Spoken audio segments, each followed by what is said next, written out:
The views and opinions expressed by today's guests do not necessarily reflect those of the show's host or the show's producer, Whatever It Takes Consulting, Incorporated.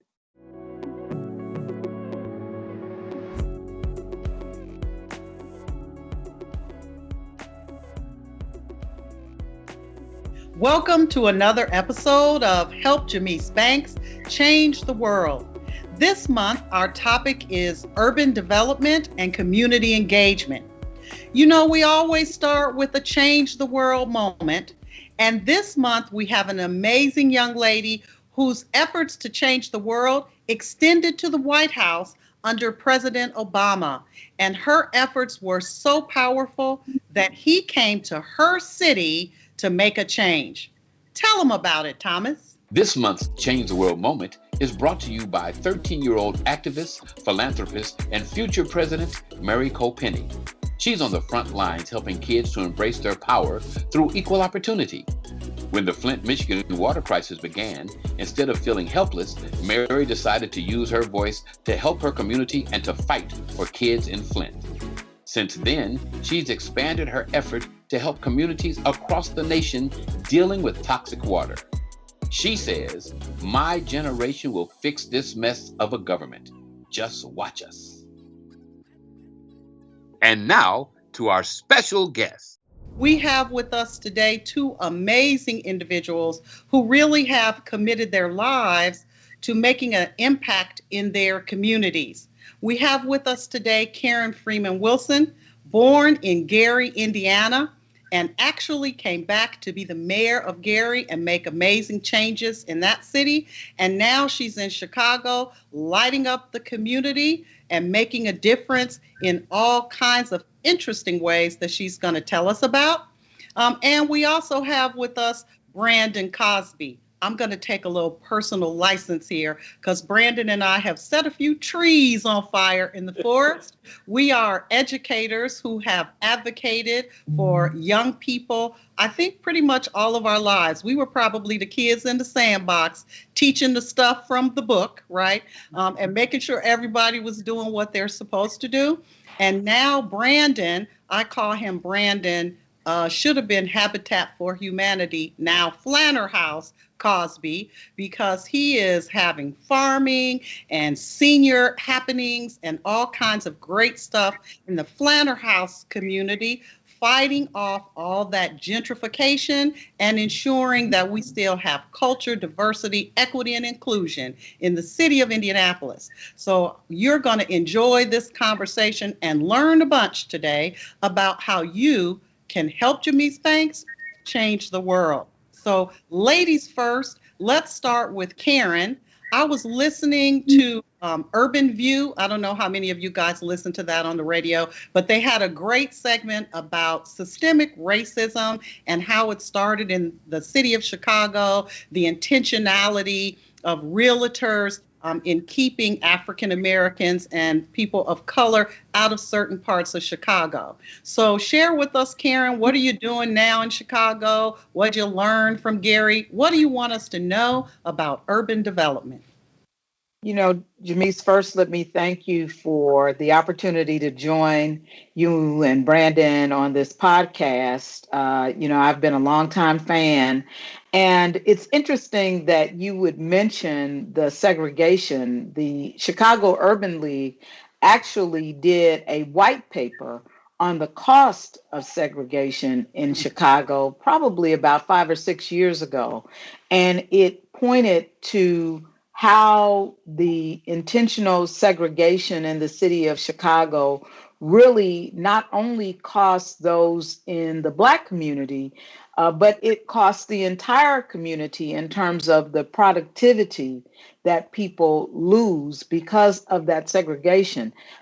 We saw a glimpse of that in Lorraine Hansberry's play, A Raisin in the Sun, when we saw the man go to their home after they had purchased the home, because it was set in Chicago. She was a Chicago native, and he was willing to pay the younger family to stay out of Chicago. Most recently, and I think this is probably the most troubling aspect of the segregation and the impact of it, there was a report in Crane's Business Magazine that talked about the disparity between housing values in the Black community on the South and West sides and the white community in Chicago. And so, on any given block, there's anywhere from a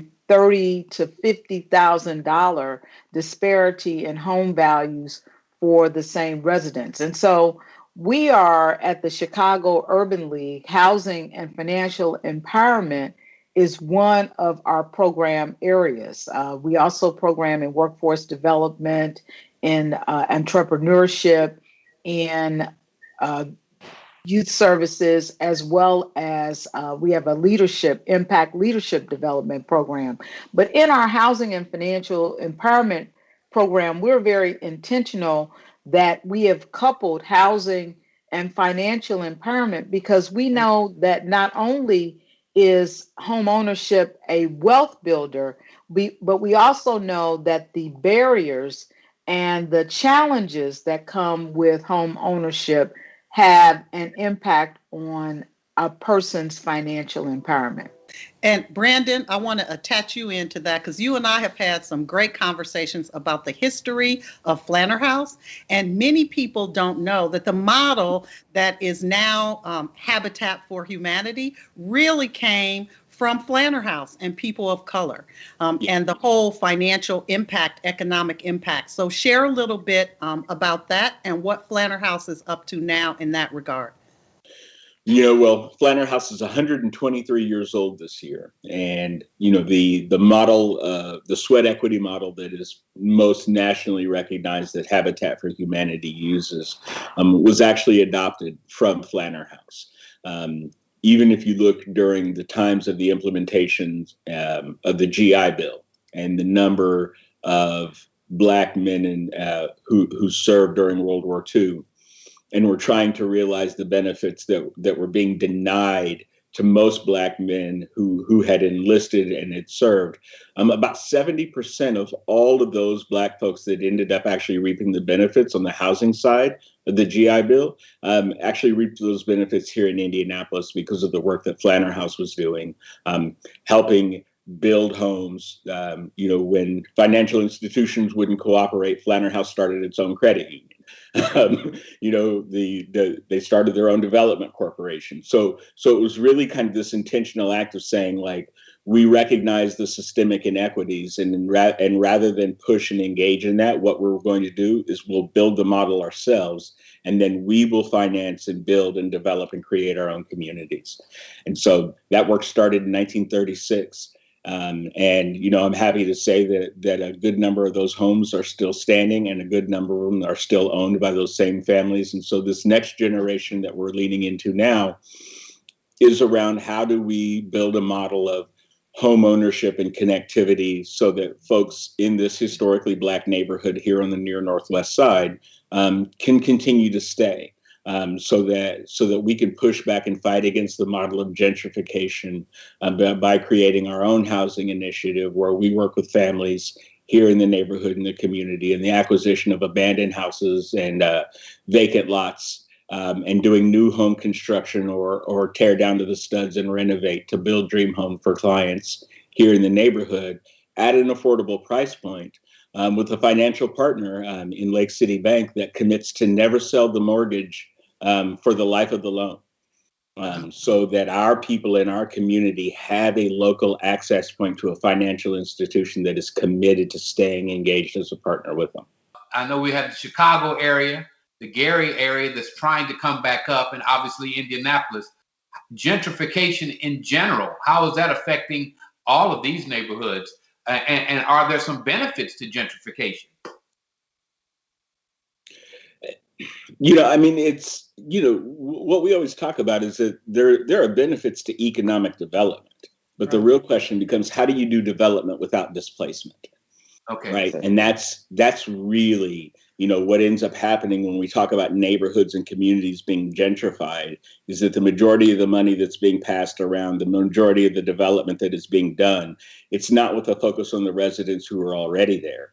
It's on the idea and the plan of how do we bring other people in to displace residents and to displace the culture that has existed and maintained and sustained that neighborhood and community for generations. And so what we talk about rather than gentrification is withintrification, is what is the work that needs to happen so that we're able to capitalize on all of the assets, the human social capital in a neighborhood and a community within a given area to be able to then build the necessary infrastructure to elevate the quality of life of the people who are already there. And, as it relates to Chicago and Gary, first with Chicago, there's certainly gentrification. But what we've seen with Mayor Lori Lightfoot is an initiative called South by Southwest that is very intentional in not displacing relatives in the South and West sides, in ensuring that not only are residents considered in development, but that the development groups are diverse and that they have a diverse perspective that they're bringing to the table in historically Black neighborhoods. One of the things that we're seeing all over Gary, it used to be a phenomenon just on the lakefront in the city of Gary, but we're seeing it all over the city that there is an increase in housing values. And the great news is that because Gary is probably 90% Black, Black folks are benefiting from that.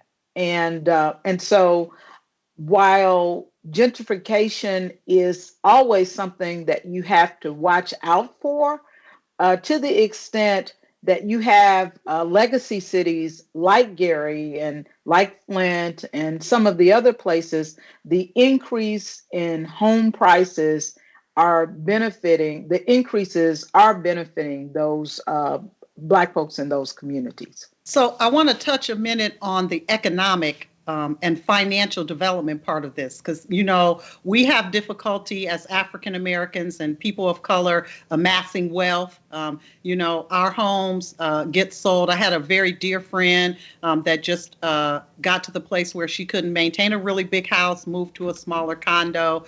Her house was in a historic area, and she really wanted to find an African American couple to sell her house to, or person, and just wasn't able to do that. People unable to get the backing from the bank, or have accumulated what they need to be able to finance a home. So how do we prepare ourselves and our children, to be able to be homeowners, to be able to engage in what we need them to do so that our neighborhoods and communities are better developed and stay in the family, if you will? I think you raise a point that is extremely important, Jamise, and that's that you have to start with children. And so, it's not just financial literacy, although that's important, but it's also what does it mean to build and grow wealth? What does it mean, when you get, and I was talking to our team and really saying, and there's a very robust Indianapolis Urban League that we all are familiar with, and I'm sure that they do similar work to ours.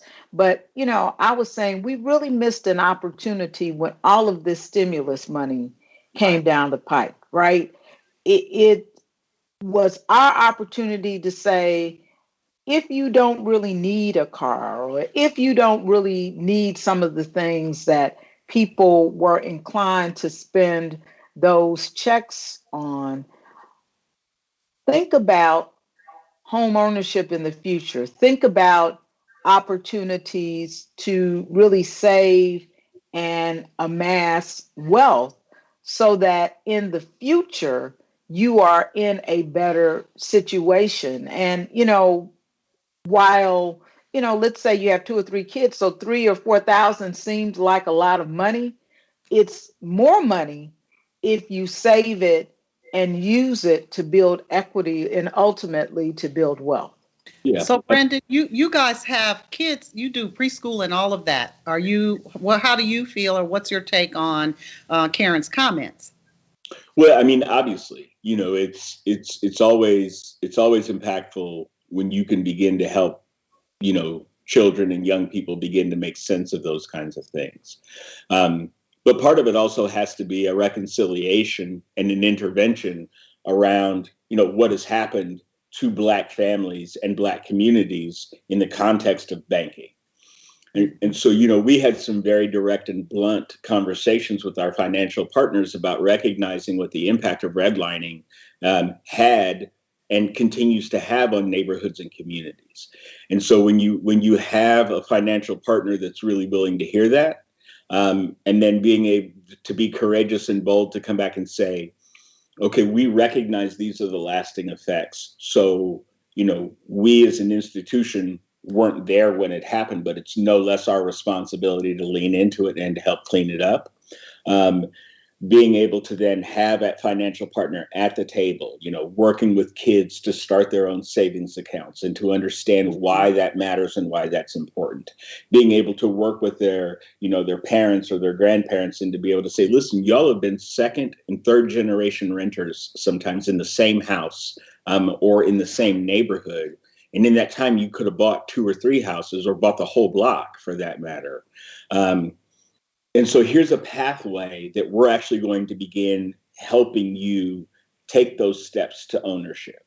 And we're going to roll into, your purchase agreement, all 100% of what would be required for a down payment. Because we recognize that if we can help you get over that hump, which quite frequently is a barrier to Black folks being able to buy homes, is not having the cash on hand for that down payment component of the purchase, and saying that we're in this with you and we're committed to making sure that you have a face, a name, an institution that's always going to be here in your community, that's going to help to begin to rectify some of the transgressions of the banking industry of the past, 75 to 80 years.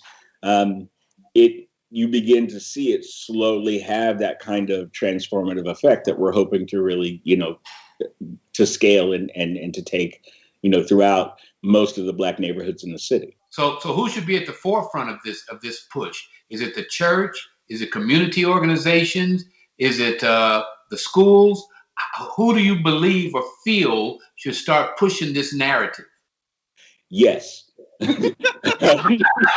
of the above. All of the above. Because I think that part of what we have to understand is that the Black community, as it exists today, is not structured the same way that it was in the 50s and 60s. There's a large cross section of Black folks that are not in the church. Right. There's a large cross section of Black folks, Sure. who will engage in community centers and multi-service centers like ours that don't have a particular religious affiliation. So to put all of our eggs in the basket of one type of institution to be able to carry the load, to really kind of to begin to move the needle for Black folks is misguided. That we've got to really, kind of help people get in where they can fit in and to be able to hit it on multiple fronts. I also wanted to raise that the new mayor of St. Louis, who is a soror, she's a Delta, Tashara Jones, has done just some groundbreaking work in this area with children's savings accounts. And so that's really a nod to the role that government can play. And she did it during her time as the treasurer of St. Louis, and she did it with charitable dollars. And, people always want to support programs, whether it's STEM or all of these other type of enrichment programs for young people. And those are good. Those are important. But, I'd rather start them off with $100 in a savings account, so Right. that they can begin to understand the importance of that. So Thomas and I had this conversation, and I'm curious to hear where you all stand on this. After having read all the series of books that have come out since the death of George Floyd, I should say the murder of George Floyd, probably the most popular is How to Be an Anti-Racist, which was quickly followed by Anti-Racist Baby, right? One of the terms in that book is assimilation, and the notion that some of us, people of color, have assimilated into neighborhoods that don't necessarily support what we've been talking about here in terms of urban development and community engagement, right? So and we choose those things on purpose, right? We choose where we live. So what is your take on what we as people of color need to be doing to ensure that those things that should happen, urban development, the support of financial institutions, anti-racist policies, what do we do regardless of what zip code we live in? What do we do as individuals to support what you need in the work you do? That's an interesting proposition that I've thought about a lot, because my husband and I have always intentionally lived in the community. Now, there's some upsides and downsides to that. And when I say in the community, I mean in the hood. And, so you get awakened at night by gunshots, right? But you also demand a certain level of service, whether it's the local bank or whether it's the local Walgreens. And when those standards are not there or are not being met, because we understand what we should have and what our neighbors should have, we are in a position, whether it's even city services, we're in a position to say that this is unacceptable. Now, the downside of that is that, you have to deal with some of the greater challenges, and quite frankly, the more dangerous challenges that you find in the inner core of the city. And, one of the ways that people who choose to make a different decision, because it's a personal decision, they can always advocate for all parts of their community. One of the issues with assimilation is that you just can't go to another neighborhood and just come back to your other neighborhood on Sundays. You Right. have to advocate 24/7. And quite frankly, because you've assimilated into another neighborhood, you don't have to worry about services there. They Right. are going to be delivered, but you still have to understand the vital role that you can play in other neighborhoods. Yeah, I mean, and for me, very much, like Karen, I lived in the neighborhood, like in the cut, for years while doing the work. 2 years ago, I moved out of the neighborhood, and I honestly did it because I needed a space of anonymity. I needed to be in a part of the neighborhood or in a part of the community where people didn't know who I was, where when I got home, I could just be dad, where I could focus on my children and not always of every waking moment be focused on solving other people's problems that was taking my energy away from taking care of my own children. Mm. And so for my own mental health, we now live outside of the neighborhood. But the other part of it is that being able to step away and then to drive back into the neighborhood every day is all the motivation and the time that I need to get angry and mad and fired up about everything that I see that is missing from this neighborhood that I know wouldn't be tolerated in other parts of the community. And so it's actually been beneficial both to me personally, but professionally, it's helped kind of put an even sharper edge to my sword when I lean into the fight. Brandon raises a good point. I just have to make this because you don't get to be off, right? Yeah. On any given day, at any given time, somebody can come to my door, and whether it's $5 to get McDonald's or whether it's to ask a question about what the city can or can't do, they feel that license because after all, I'm Yeah. right here, right? And Mm. so there are days that I think, yeah, it's probably time for us to look for the anonymity. And when he said anonymity, it resonated so much with me. So I'm just curious then. So do you know your neighbors in your inner city residence, and do you know your neighbors in suburbia? Because one of the things is, we used to have community. We don't Yeah. have the same kind of communities like we used to. And because of some of the crazy things that go on in the world, people kind of live their lives in a little cocoon in their own vacuum. And so is that something that we need to work on as Black folks? So I know the old couple who live across the street from me because I make my boys take care of them. They take out their trash, they cut their grass, they do those kinds of things. I don't talk to anybody else in that neighborhood. As I got friends and family. I didn't move there to find more. And literally in the neighborhood where I work, folks know Flanner House and they know me so well, they know which window on the building is my office. So they don't even come to the receptionist desk to sometimes get to me. They will literally come and knock on my window and tell me that I need to come outside for a hot minute because they got to talk to me right now. And I love that accessibility and that level of accountability because I know the folks in this neighborhood will come see about me if I get it wrong. But I think Well, Thomas yeah. raises an interesting point. How do we define neighborhood or community? So I grew up on the south side of Chicago, right? Everybody's mama was everybody's mama. Somebody was watching out for you 24/7. Even the guy on the corner with the process drinking out of the brown paper bag was saying, keep on moving and go to school, right?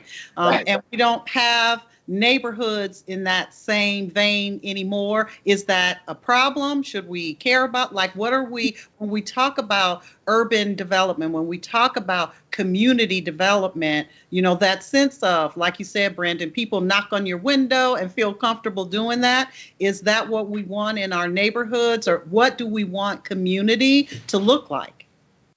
Go ahead. Well, go ahead, Brandon. Go ahead. No. Jamise, that's the thing that I love about the near Northwest side. What I tell people all the time about this neighborhood is that people over here love hard and they fight hard. Yeah. And you see that in the neighborhoods. Like people in this community, they tell you their last name, they tell you what 100 block of what street they grew up on, and they tell you where their people are, right? Like, so there's a list of notations of credibility that you got, like, for the person who's about to come in and like tell me how to do my job or whatever. Like their pedigree of their generational connection to the neighborhood and the community is very clearly articulated and outlined. And kids are held accountable that way. I think those things are still there. I think what happens is that we are so traumatized by the violence that we hear about or the issues around drugs that we stop looking at the things here that we do have because we're so focused on the things that we don't have. And that really was important to us. So when we, created, when we opened the grocery store here, when we opened the cafe, we named it after Cleo Blackburn, who was the executive director here at Flanner House for 40 years. So it's Cleo's, but the apostrophe in Cleo's is a West African Adinkra symbol. And it's a symbol that our flower farm is laid out in. And it looks like a flower. And it means abundance. And we intentionally chose that symbol. We wanted the farm to be, producing abundantly.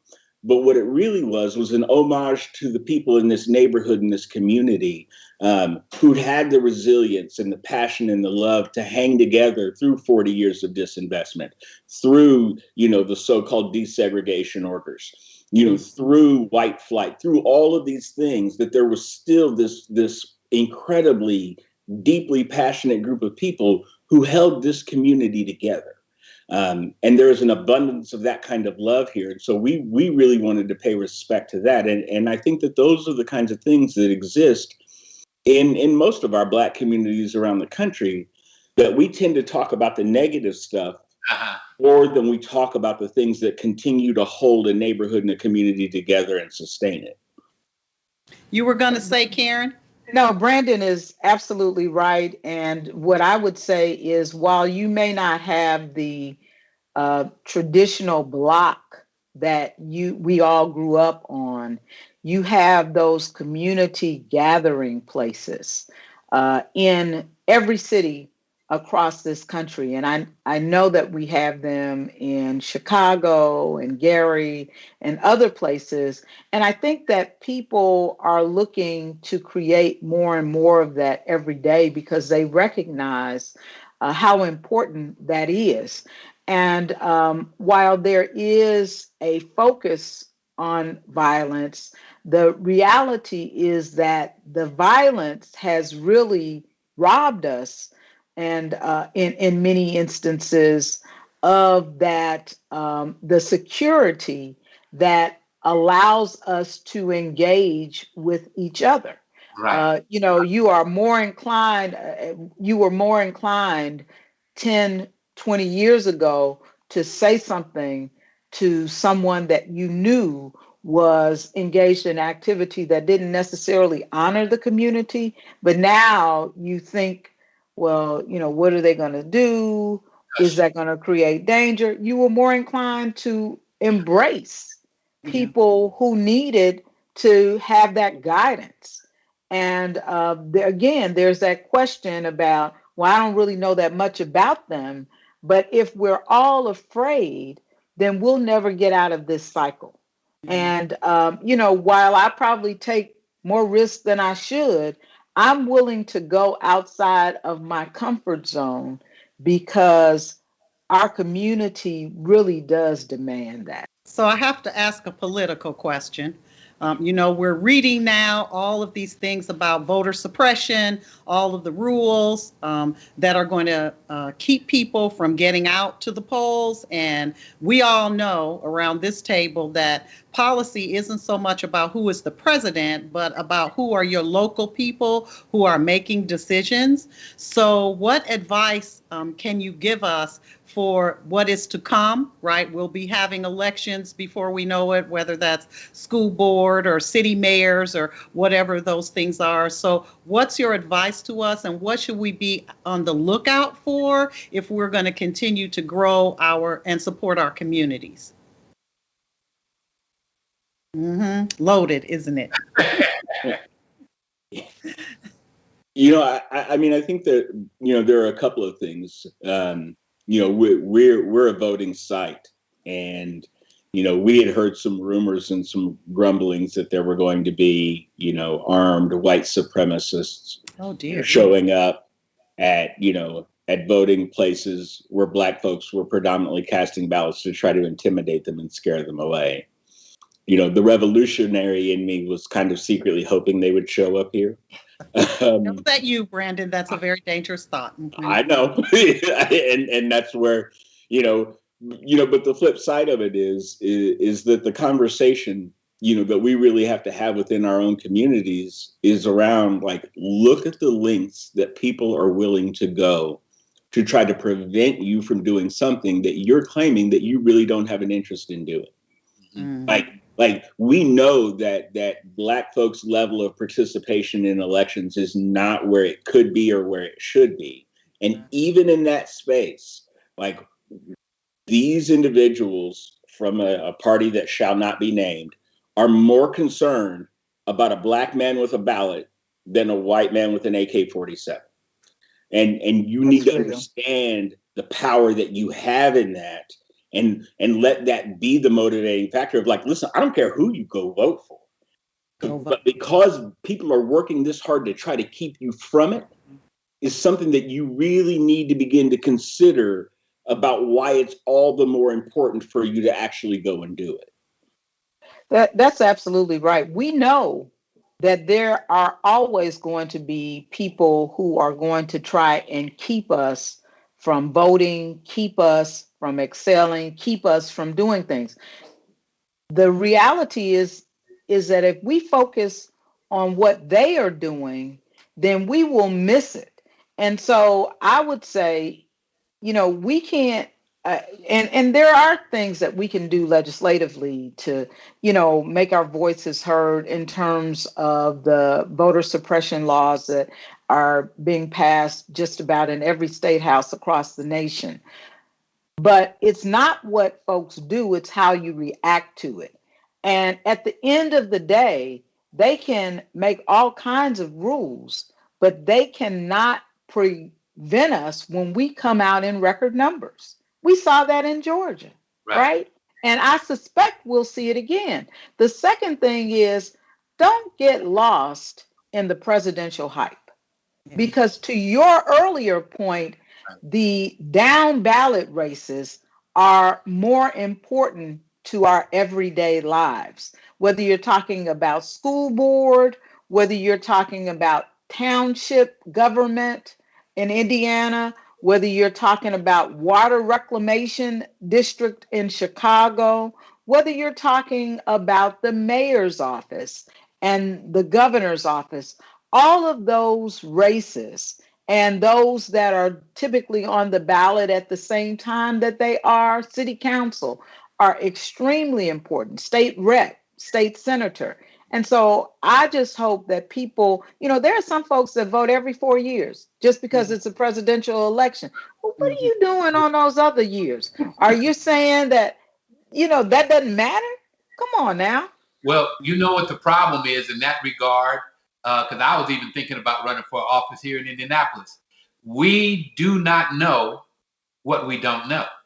And the heartbreak is that we're not disseminating enough information just to the masses, and especially in our community, to give them some understanding of the importance of those elections that you're talking about. And that's the heartbreak of it all. Well, it's directly tied to when you understand, what systems of oppression do, is that there's a cross section of us who have never seen ourselves as part of the system, but merely victims of it. And helping folks begin to bridge the gap of saying, like, you need to understand, like, the more presence that we have where we're actively engaged in it, as opposed to responding to it, gives us more leverage and more opportunity to create better outcomes. Right. That's absolutely right. And, one of the things that we can thank millennials for is the increased access to information. There are any number of apps, Ballotpedia. My daughter and one of her college friends and source from Howard developed Politicking, which is an app. And so it's important to get the information because now it's there in the click of a phone, and we've not always had that. So if we get that information, then we can be not only an informed voter, but we can be more civically engaged once that person is elected. And we shouldn't just stop on election day. Now, once a person is elected, once they have won the right to represent us, it's important to hold that person accountable. So there is, what are you going to do? And what are you doing once you are elected? Unfortunately, like happens every time we do this podcast, we are coming to the end of our time. Right. And Thomas and I, after every episode, we go, man, we could have talked with them so much longer.